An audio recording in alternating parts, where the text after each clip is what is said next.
ಸರ್ಕಾರ ನೆರೆ ಸಂತ್ರಸ್ತರ ಪರವಾಗಿ ಯಾವತ್ತೂ ಕೂಡ ಕೆಲಸ ಮಾಡುತ್ತೆ. ಸ್ಥಳಾಂತರದ ಬಳಿಕ ಪ್ರವಾಹ ಪೀಡಿತ ಪ್ರದೇಶಗಳಲ್ಲಿ ಯಾರೂ ಕೂಡ ಇರಬಾರದು ಅಂತ ಚಿಕ್ಕೋಡಿಯ ಜುಗಳ ಗ್ರಾಮದಲ್ಲಿ ಸಿಎಂ ಸಿದ್ದರಾಮಯ್ಯನವರು ಹೇಳಿಕೆಯನ್ನು ಕೊಟ್ಟಿದ್ದಾರೆ. ಪ್ರವಾಹ ಪೀಡಿತ ಗ್ರಾಮಗಳ ಜನರಿಗೆ ಸಿಎಂ ಖಡಕ್ ಸೂಚನೆಯನ್ನು ಕೊಟ್ಟಿರುವಂಥದ್ದು. ಬೆಳಗಾವಿ ಜಿಲ್ಲೆಯ ಜನಪ್ರತಿನಿಧಿಗಳ ಸಭೆ ಬಳಿಕ ಅವರು ಈ ಬಗ್ಗೆ ಪ್ರತಿಕ್ರಿಯೆಯನ್ನು ಕೊಟ್ಟಿದ್ದಾರೆ. ಪ್ರವಾಹ ಸಂತ್ರಸ್ತರ ಸ್ಥಳಾಂತರದ ಬಗ್ಗೆನೂ ಕೂಡ ಅವರು ಮಾತನಾಡಿದ್ದಾರೆ. ಪ್ರವಾಹ ಪರಿಸ್ಥಿತಿ ವೀಕ್ಷಣೆ ಬಳಿಕ ಬಹಿರಂಗ ಸಭೆಯಲ್ಲಿ ಸಿಎಂ ಭರವಸೆಯನ್ನು ಕೊಟ್ಟಿದ್ದಾರೆ. ನಿಮ್ಮ ಪರವಾಗಿ ನಾವಿರ್ತೇವೆ, ನಿಮಗೆ ಸೂರನ್ನು ಕಲ್ಪಿಸಿಕೊಡುವಂತಹ ಮತ್ತು ಪರಿಹಾರ ಕೊಡುವಂತಹ ಕೆಲಸವನ್ನು ನಾವು ಮಾಡ್ತೇವೆ. ಈಗಾಗಲೇ ಪ್ರವಾಹ ಪೀಡಿತ ಗ್ರಾಮಗಳ ಸ್ಥಳಾಂತರ ಕುರಿತು ರಾಜುಕಾಗಿ ನನಗೆ ತಿಳಿಸಿದ್ದಾರೆ. ನಾನು ಸ್ವತಃ ಪ್ರವಾಹ ಪರಿಸ್ಥಿತಿಯನ್ನು ವೀಕ್ಷಿಸಿದ್ದೇನೆ. ಆಲಮಟ್ಟಿ ಹಿನ್ನೀರಿನಿಂದ ಅಪಾರ ಪ್ರಮಾಣದ ಹಾನಿಯಾಗಿದೆ. ಮುಂದಿನ ದಿನಮಾನಗಳಲ್ಲಿ ಇದು ಆಗಬಾರದು, ಅಂದರೆ ನೀವು ಪ್ರವಾಹ ಪೀಡಿತ ಸ್ಥಳಗಳಲ್ಲಿ ವಾಸ ಮಾಡಬಾರದು ಅಂತ ಖಡಕ್ ಸೂಚನೆಯನ್ನು ಸಿಎಂ ಸಿದ್ದರಾಮಯ್ಯನವರು ಕೊಟ್ಟಿರುವಂಥದ್ದು. ಪ್ರವಾಹ ಬರ್ತದಲ್ಲ, ಪ್ರತಿ ಸಾರಿ ಪ್ರವಾಹ ಬಂದಾಗ ತಾತ್ಕಾಲಿಕ ಪರಿಹಾರಗಳನ್ನು ಕೊಡ್ತೀವಿ. ಅದು ತಾತ್ಕಾಲಿಕ ಅಷ್ಟೇನೆ. ಶಾಶ್ವತ ಪರಿಹಾರ ಸಿಗ್ಬೇಕಾದ್ರೆ ಈ ಊರುಗಳನ್ನ ಶಿಫ್ಟ್ ಮಾಡಬೇಕು.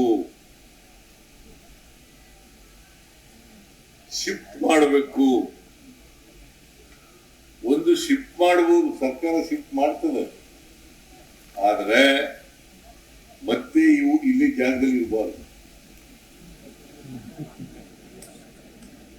ಯಾಕಂತಂದ್ರೆ ನೀವು ಶಿಫ್ಟ್ ಆಗಿ ಮತ್ತೆ ಮಳೆ ಇಲ್ಲಿದ್ದಾಗ, ಪ್ರವಾಹ ಇಲ್ಲಿದ್ದಾಗ ಇಲ್ಲಿ ಉಳ್ಕೊಂಡ್ರೆ ಏನ್ ಪ್ರಯೋಜನ ಆಗುತ್ತೆ ಅಲ್ವಾ? ಅನಿವಾರ್ಯ ಇರ್ಲಿ, ಏನಾರ ಇರ್ಲಿ, ಇಲ್ಲಿ ಇರಬಾರ್ದು. ಮತ್ತೆ ಹೌದಯ್ಯ, ಅದಕ್ಕಾಗಿ ಇಲ್ಲಿ ಪ್ರವಾಹ ಬರ್ತದಲ್ಲ, ಅವಾಗ ಹೋಗೋದು ಪುನಃ ಬರೋದು ಅಂತದಲ್ಲ.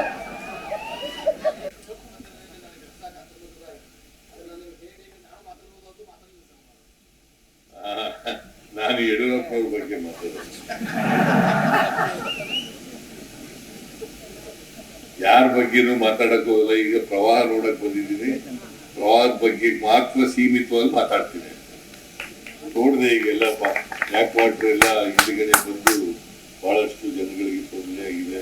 ಕಬ್ಬುನ ಗದ್ದೆಗೆಲ್ಲ ನೀರು ತುಂಬಿದೆ, ಬೇರೆ ಮನೆಗಳಿಗೆಲ್ಲ ನೀರು ಇವೆಲ್ಲ ನೋಡಿದ್ದೀನಿ. ಅದರಿಂದ ನಿಮ್ಮ ಜೊತೆಯಲ್ಲಿ ಸರ್ಕಾರ ಇರ್ತದೆ ಅಂತಕ್ಕಂಥ ಮಾತುಗಳನ್ನ ಹೇಳಿ ನಿಮ್ಗೆಲ್ರಿಗೂ ಕೂಡ ನಮಸ್ಕಾರಗಳನ್ನ ಹೇಳಿ ನನ್ನ ಮಾತು ಮುಗಿಸ್ತೇನೆ.